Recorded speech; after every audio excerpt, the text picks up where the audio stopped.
Greetings, ladies and gentlemen, and welcome to this latest edition of Tales from Outer Space. I hope you enjoy. Foe Turned Better, written by I Am the Hype, TFS. When humanity left the Federation, chaos ensued. It took nearly 20 years for their crippled economy to stop hemorrhaging money, and at times it seemed as though the entire organization was going to collapse in on itself. Overnight, the prices of essential items skyrocketed, as lines of production ground to a halt with the sudden absence of trained labor. Humanity hadn't just taken their people when they left, they took their knowledge and ingenuity. Throwing bodies at the problem wasn't going to solve anything, and even if it did, the only people they could hire were those who had cast aside in favor of the human workers. Still, they were desperate, so they offered money they didn't have to tempt them back, and to an extent, it worked. Prices went down marginally as knowledgeable workers turned to factories, but that was it. They were now just barely putting on the bare minimum of what was necessary to get by, and this was simply not sustainable. They cut corners where they could, lowering wages across the board and in some cases simply eliminating jobs that were considered non-essential. They tried to deflect the people's anger towards humanity, saying if they hadn't left like they did, they wouldn't be going through these hard times.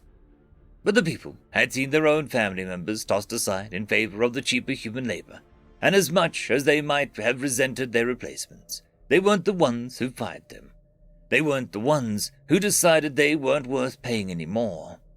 The humans didn't take their jobs. Their own bosses and superiors, their own kind, gave them away. A wave of civil unrest and uprising raged through Federation territory, and for once the wealthy were forced to dig deeply into their own pockets and pay the people what they were owed just to keep their economy on life support, because otherwise they would have lost everything. During this time, humanity didn't bother itself with the Federation anymore, and any and all attempts to contact the ambassador by regretful members received the same exact message from his secretary. "I'm sorry. The ambassador says he doesn't know anyone by that name. You must have the wrong number. Have a nice day." Instead, the humans turned their gaze to the rest of the galaxy, eager to pounce on all the unclaimed territory yet to be explored. The Federation and its members occupied the central parts of the galaxy, and only slowly expanded outwards, having an innate fear and unease of the galaxy's edge. Not only would they be placing themselves on the front line of an invasion from hostile outsiders if they occupied that region, but they have no real reason to push their exploration teams that far when they still hadn't needed to expand that far as of yet. But now they would get a chance as humanity stretched out its hands and claimed every planet they came across, diving headlong into the unknown and digging their heels in no matter what they found. The humans, who had retreated back home in the wake of their exit, now poured out of their home system like a plague. They now had the resources to explore and expand beyond their current borders, and they were going to put their all into it. Certainly, there were struggles and setbacks, but unlike their previous gifts, each step they took on these new worlds they took expecting the absolute worst to come of them, and in many cases, it did. Entire teams went missing, were brutally killed or succumbed to the ravages of the new environments. But humanity gave as good as it got, responding to losses with increased force of maximum spitefulness.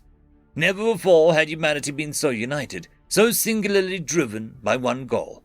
A rallying cry came from the depths of their souls as they avenged the dead and beat back all that opposed them. Feck the Federation! They would take it all. Everything they touched would be theirs, and no one was going to take it away from them. They would bleed and sweat and die for no one's gain but their own, and may the gods have mercy on the souls of those who tried to stop them. But humanity had none left. But they didn't forget themselves. Their goal wasn't to prove they could be worse than those who had wronged them. It was to prove they could be better. New races humanity came across did not feel the sting of humanity's venom as they swarmed these new worlds. If a planet was claimed and inhabited by a sapient species, they would make contact and move on, sending greetings and information about the known galaxy, extending offers to let them use humanity's trade routes to connect with other species and truly become a part of the galactic community. They even told them of the Federation, and while they left nothing out about the treatment they had endured, they did not try to dissuade them from joining. They were free to make their own assessments. The abysmal state of the Federation would do more to help make them look more favorable by comparison than any amount of persuasion. Another 30 years passed, and something barely resembling stability had finally been restored to the Federation, though it was not achieved internally. New races using humanity's now absurdly extensive trade network had entered into deals with the Federation, but had not become members. Laws had to be changed to accommodate this, as previously members could only do large-scale trading with other members. Hundreds of years of tradition and law fell before the needs of the present day. They didn't understand why humanity, who still refused to acknowledge them in any capacity, would allow new races who they were clearly friendly with to trade with them so freely. The only thing they could think of was that they didn't want to lose new friends for the sake of old enemies. Either way, it was the first time that they had a chance to breathe in half a century. But while they had been doing nothing but treading water all these years, humanity had grown beyond their imagining. Humanity's arms now reached out across nearly half of the galactic rim and showed no signs of slowing down. It was projected that if all went well, the two massive exploration fleets they had sent out in either direction would meet each other at the far end of the rim in another 50 years. The ambassador hadn't just been right, he undersold how far they would come after leaving the Federation.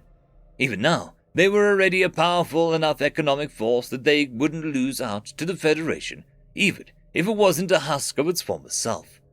As it stood now, humanity was the most stable and profitable marketplace in the known galaxy, an area that grew continuously with every new world they touched.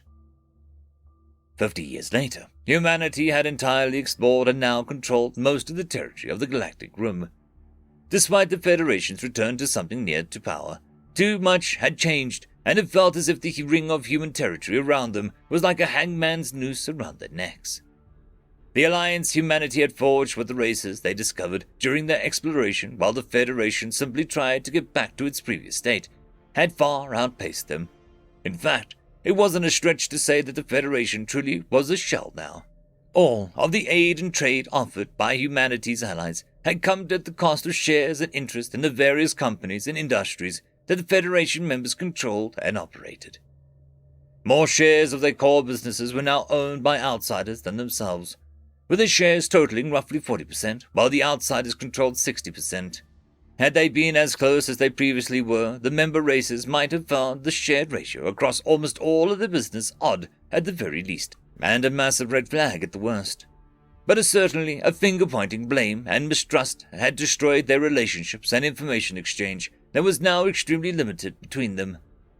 The only comfort was that the outsiders had such small chunks of that 60% spread across so many races that they didn't bother exerting collective control, as it would take too many different parties to agree on issues that were frankly beneath their notice, giving the Federation the illusion of freedom. But just when some kind of normalcy had returned to the Federation, humanity reached out, requesting to meet the Federation representatives. That alone caused a wave of concern throughout the organization, but the feeling that twisted and stirred in their collective guts when they learned that time and location of the requested meeting was nothing short of ominous. The tribunal chamber, 100 years to the day since humanity's walkout. The old man looked around the room at the unfamiliar faces, showing signs of recognition only a handful of times as his gaze swept the chamber. He sat in a hover chair, having lost the use of his legs many years prior, a blanket and warm clothing wrapped around his aged form.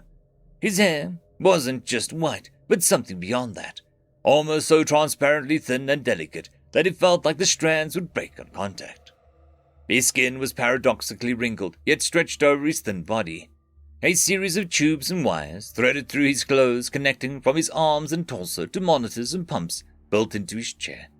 It wasn't inaccurate to say that the only thing keeping this old man alive was that chair. But his eyes weren't those of a man at death's door.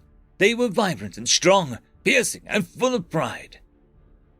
"I'll admit it's been a challenging staying alive this long, but I wasn't going to miss out on this day for anything. At least, I could say I'd lived most of you sons of bitches. 159 years old, the oldest living human in the damn galaxy." His voice was soft but clear. He couldn't speak very loudly, but his words rang across the stunned silence of the chamber. He smiled at the memory of the last time he was here, at the similar silence he'd left in his wake. Back then, it'd been his words that caused the hush, but this time, his presence alone was enough. Want to know my secret? Clean living, daily exercise, and a whole lot of spite. Pretty sure it's the last one that did most of the work, if I'm being honest. But no one's here to listen to this old man ramble on again. Not even sure that I have that much breath in me anymore, anyway. So, I'll keep it like my temper. Short. We bought all of the shares in your businesses previously held by our friends in the Alliance. Was easier than you might have thought, too. I mean, after all, we were the ones who recommended they request them as part of their trade deals with you in the first place. Once we offered double the market value per share, they were more than happy to part ways with them. Not like they were particularly valuable to begin with. I'm going to assume everyone here can at least do basic math and understand that humanity now holds a controlling interest in all of the Federation's businesses. So, I'm just here to ask one question. We try to be your friend, but you made us into a foe. So, what will we be to you now? The old man leaned back, his chest heaving slightly from the exertion of speaking, taking a moment to recover some of his energy as he waited a response. We will be friends once. A massive coughing fit seized the chair-bound man, and a pair of extremely concerned attendants ran up from behind him to hold him steady until it passed, so he wouldn't dislodge any of the tubes or wires. Both glared hatefully at the alien who'd spoken, one of the few present, who was there that day 100 years ago. It's okay, kids. You know your old man. Deathly allergic to bullshit. At least I can say that I once really almost died laughing. He patted the arms of his concerned caretakers gently, letting them know that he was going to be fine, though they didn't move away from his side again. Several minutes passed in that all-too-familiar silence while he worked himself up to speak once more. You lost the chance to be our friend a long time ago. That ship has sailed, burned and sunk. On the off chance you grew a set of balls and attacked us in the very beginning, we thought of you as a potential foe. But you haven't been worthy of that assessment since, well, ever, if we're honest. So let me explain what we are to you now. We are your employers, your chairman, your CEOs, your direct superiors, your managers, your supervisors, and your creditors. There is what I hope is a galaxy-wide concept of respecting your elders and your betters, and would you look at that? We happen to satisfy both of those conditions. I am your elder, well older than most of you, and I wouldn't mind if a few of you that aren't younger than me would go ahead and die a little faster. And we are certainly your betters. He leaned back in the chair, but this time more heavily than the last. The coughing fit and the second instance of speaking seemed to have drained most of his remaining energy, and since he seemed to have finished saying what he came to, his attendants made the choice to start escorting him out. But as they reached the door, he stopped them and turned a chair around to leave the Federation with a parting remark. I don't plan on dying anytime soon, and I intend to spend that time enjoying a well-earned rest. So don't you bastards make me have to come back here in another 100 years! End of story. I would quickly like to thank the T5 channel members and Patreons. Caspar Arnholtz, Cam Maxwell, Lord Azrakal, It's Difficult to Pronounce, Dragzoon WRE, Holly's Sister, Arcadian. Thank you very much.